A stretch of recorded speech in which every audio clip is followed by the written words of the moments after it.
So a lot of you guys have asked me, Antonio, what did you learn in the United States Marine Corps that you apply to your life and business today? Well, it's a great question. And in today's video, 10 leadership principles I picked up in the United States Marine Corps.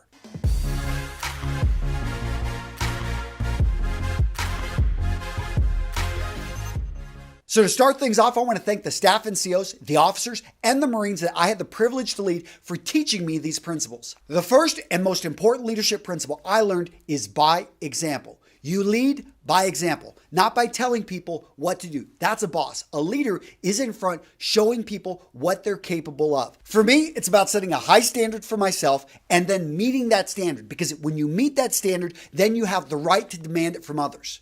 So when you lead by example, you never ask anything of anyone that you wouldn't do yourself. Now, oftentimes you're not in a position that you can do it. You've got a team, you've got 20 people, 100 people, 5 people working for you. And yes, they need to do that specific task. And sometimes they're going to get their hands dirty. Sometimes it's not fun. But what you need to show is occasionally get down into the trenches. Gentlemen, I'm going to be straight. Leading by example is not easy. If it was, everybody would do it. When you set that high standard, you've got to live up to it. But when you do, it's an amazing feeling and worth all the work. Next up, gents, we've got honor. This is the ultimate in ethical and moral behavior. Honor means you have an uncompromising code of integrity and you respect human dignity. You give respect to other human beings because you realize we're all in this together. Gentlemen, for a man to have honor, he needs to act responsibly. He needs to be held accountable for his actions and he needs to fulfill his obligations. The next leadership characteristic is courage. Now there's 3 types: physical, mental, and moral courage. Let's start with physical. So this is where you push your body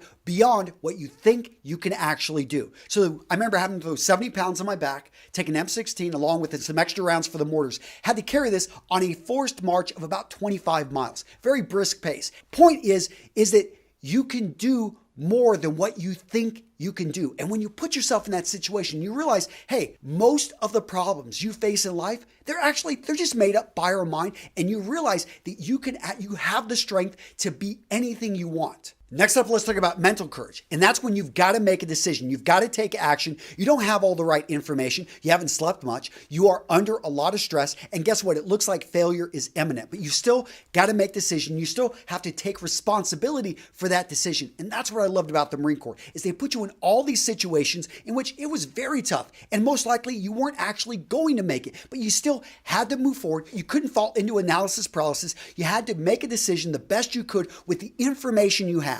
Now, this next type of courage is possibly the most important, and that is moral courage. Moral courage is doing what is right when nobody's watching, when nobody's going to know. But here's the deal, is that sounds simple, but it's so difficult, especially when your butt's on the line. I remember we're on ship. I'm missing one of my Marines. I'm missing a Lance Corporal on the boat. We've got all hands on deck formation, and I'm missing one of my guys. Now, I could have said, oh, he's off doing this other duty. I could have covered for him. But here's the deal. That's a mistake, because who knows? Maybe he got knocked off of the deck. I mean, maybe he's out in the water. Who knows what's going on? But the truth is, I need to report what I do know. You've got to make sure you do what is right when no one's watching, because guess what? You're watching. This is about your character. This is about you doing what you know to be correct. Next up, we've got commitment. That's the spirit of dedication, the spirit of determination for you to accomplish mission. Because if you're not committed, then you're not going to see things through to the end. Oftentimes, you got these fair weather people, these fair weather leaders. They're willing to lead when everything's going great.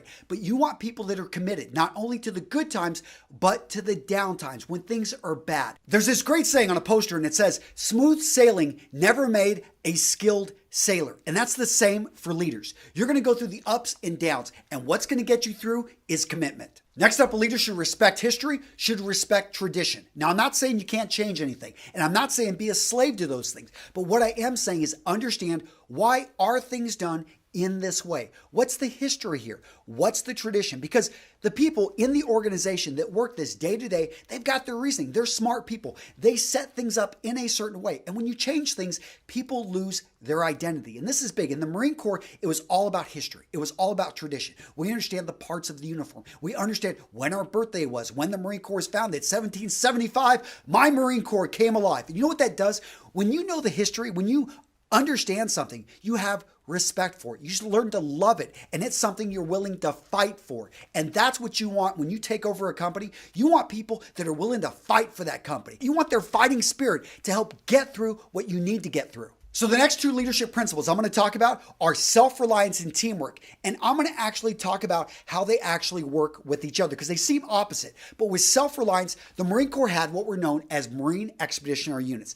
5,000 Marines and sailors that could be projected anywhere in the world. We're talking they had air power, they had tanks, they had AAVs, they had ground troops. These guys could go into any place they wanted and make things happen. It was pretty impressive. It was a self-reliant unit. That's powerful. And you want to make sure when you're leading people that they are self-reliant, that they aren't so dependent on others, that if they don't have somebody, if someone were sick, if someone were to quit the company, that you haven't lost two people. Now, let's talk about teamwork. The thing is, you're more powerful when you work with the team. So with the Marine Corps, you work with the Army, you start doing special operations with the Navy, with the Chair Force. I mean, you guys, Air Force, you know I love you, air power, but with the Coast Guard, you start working with joint units. All of a sudden, the power level doesn't just double up. It actually becomes a multiple of that. So self-reliance is great, but whenever you bring in a team of self-reliant individuals, all of a sudden the whole is much greater than the sum of the parts. The next leadership principle I picked up in the Marines is make sure that everyone understands the commander's intent. The commander's intent is what you want to happen. Basically, it's the big picture. It's why are we doing what we're doing? Because here's the deal, is that oftentimes people get lost in the woods. They're doing all this work and they start to go off in this direction. Other people are going off in this direction. Imagine a boat. You got people rowing in different directions. Are you going to go anywhere? No, you've got to make sure that everyone understands the direction that we're going and they row in that direction. And not only that, they understand that sometimes where you're going is going to shift, is going to change. If the leaders in an organization don't recognize this, if they don't understand, the goal is not just to sell a lot, it's actually to make money, to make a profit for the business. Yeah, you may have sold a lot, but if you sell a lot at a discount, you end up losing money, and then all of a sudden the company goes out of business because the commander's intent was not understood. That is to create a profitable business, not just a business that sells a lot. The next leadership principle, good leaders take the initiative. And not only do they take the initiative, they make sure that everyone around them understands that it's good to take the initiative. I'm never going to be upset with anyone for taking the initiative and doing work that they thought needed to get done. If you're a leader in an organization and people are waiting on you, guess what? They're always going to be waiting on you. They're not going to find things to actually need to get done. But all of a sudden, when you've got people around you, everyone's looking for something new. Everyone's looking for a problem to solve. Sometimes you're going to have people go a little bit too far. You give them too much leash and they go out there and you got to reel them back in. But here's the deal, is that's a much better problem to have than have people that are all sitting in the rear waiting for you to actually tell them what to do. And now let's talk about the leadership principle of the right mindset. You've got to have the mindset that you can accomplish anything, that obstacles are there to stop other people, not you. If you believe you can do something or you believe you can't, you are probably right. And here's the deal, is sometimes it's bad.